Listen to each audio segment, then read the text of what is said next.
You guys ready? Test 1, 2, 1, 2, 3. No. Rock and roll, Shino. Okay. Yeah, we're ready to go, Shane. Thank you. Okay, the Shuswap Nation Tribal Council condemns the inaction of the following disastrous breach of the Mount Polley Mine tailings pond early Monday, August 4th, 2014. The breach, which caused over 5 million cubic meters of contaminated water and toxic effluent to flow into the Hazeltine Creek and surrounding area, is a state of emergency requiring immediate action. The Williams Lake Indian Band, the Soda Creek Indian Band, members of the Northern Shuswap Tribal Council and surrounding communities have opposed permits for the mine to discharge effluent into the Quinaul Lake because of environmental concerns, and yet nothing was done.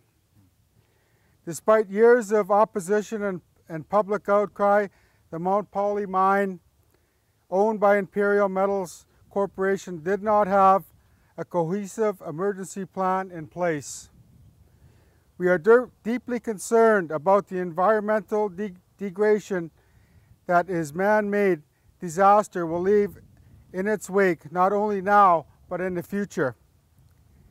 When Prime Minister Harper changed the environmental legislation without First Nations consultation, we knew it would only be a matter of time before something like this happened.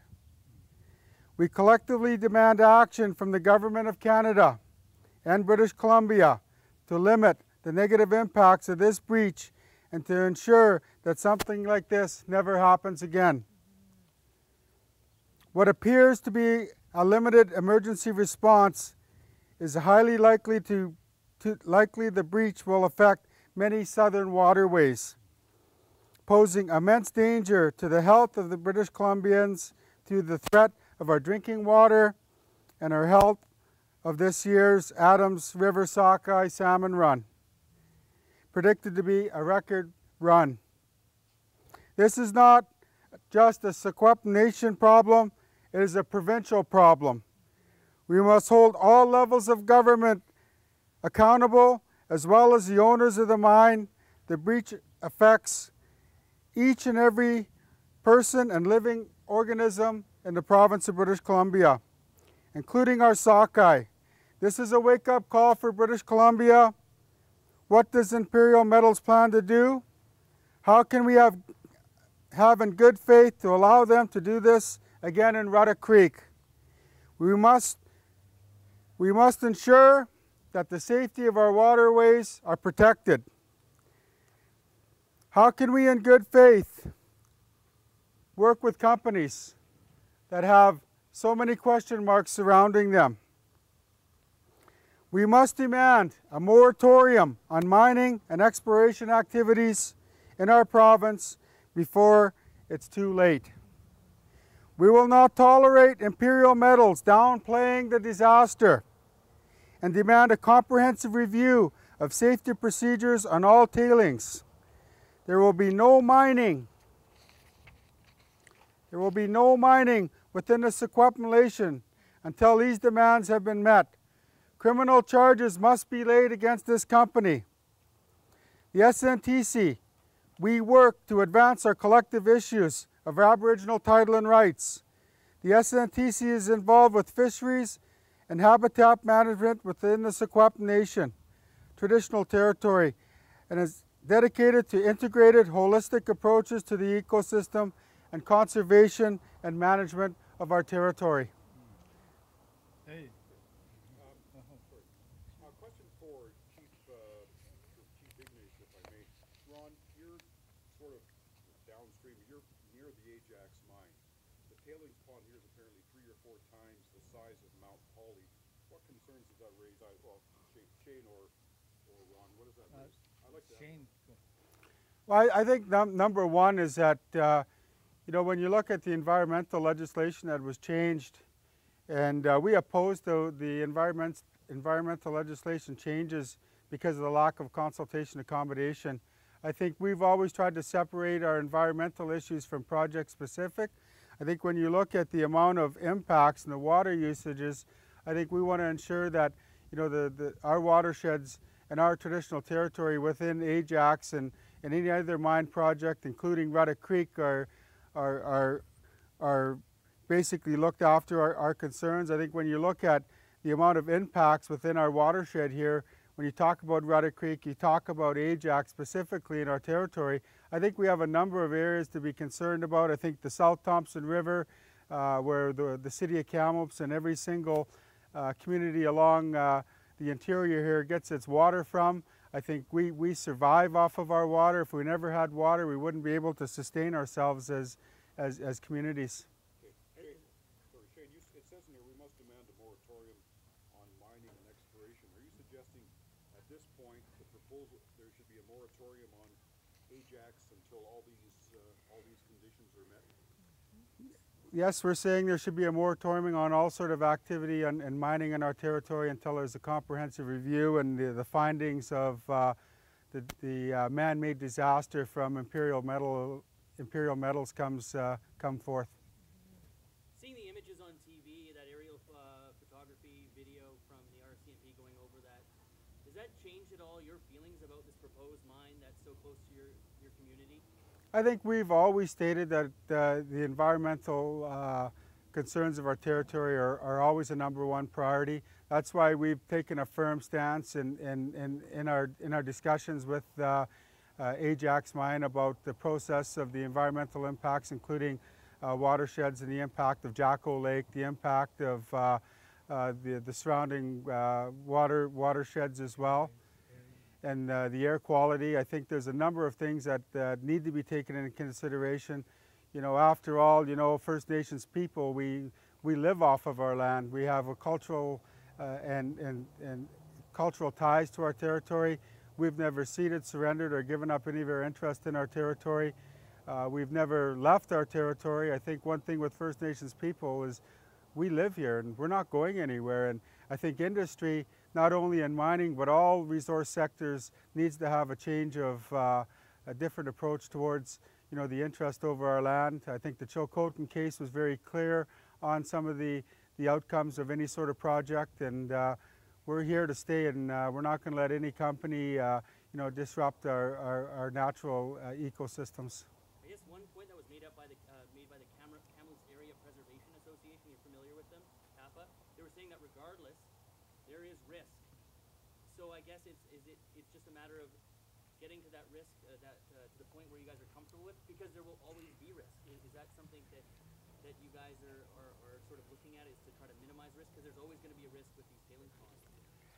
I think there's a lot of concern surrounding any project. I think when you look at the impacts on watershed, you're talking about the habitat, you're talking about wildlife, you're talking about the aftermath of when projects are done and the reclamation of any project.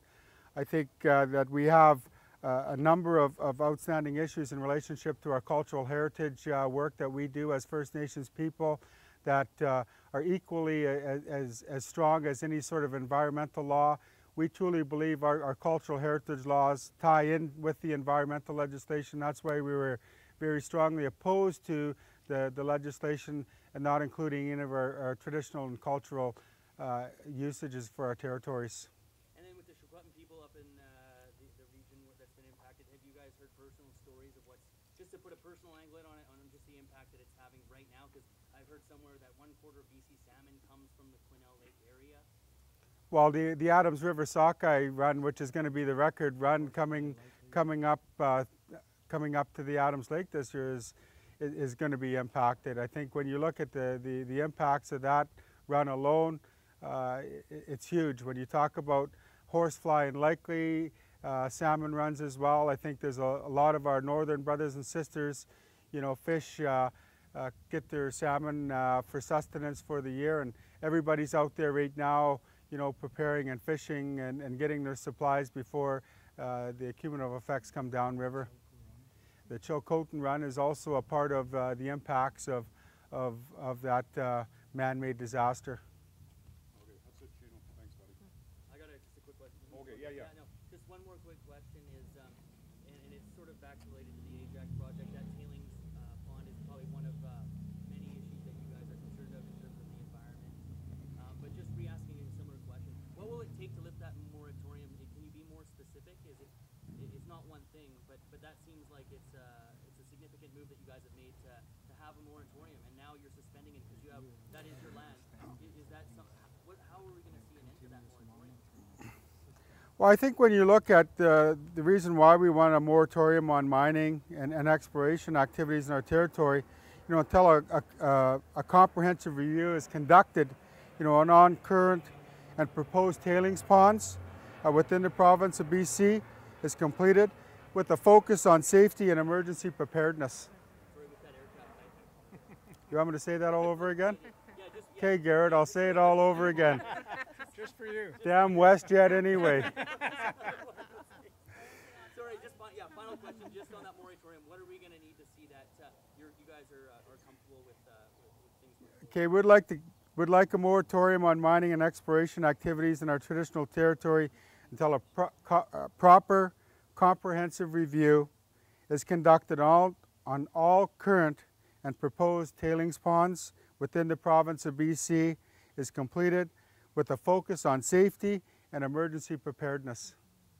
And in terms of your executing your authority to make that happen, to make force the moratorium, what is that authority that you will as a nation? I think our sort of relationship with government, I think it needs to be a government-to-government relationship, talking about, you know, the impacts towards our environment. I think it's only a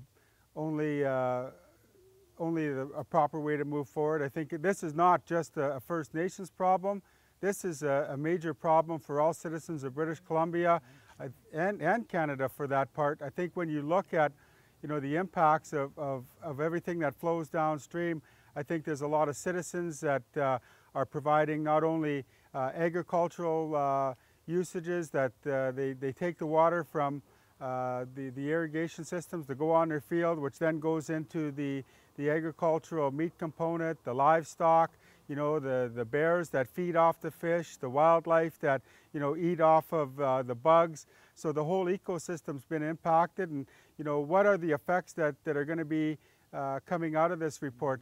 I'm sure it won't be found out tomorrow. I think there's going to be long-term effects that I think many of our citizens of British Columbia are going to be concerned about. And I urge every citizen of the province of British Columbia to stand with us First Nations, supporting our actions, because this is not just a First Nations problem.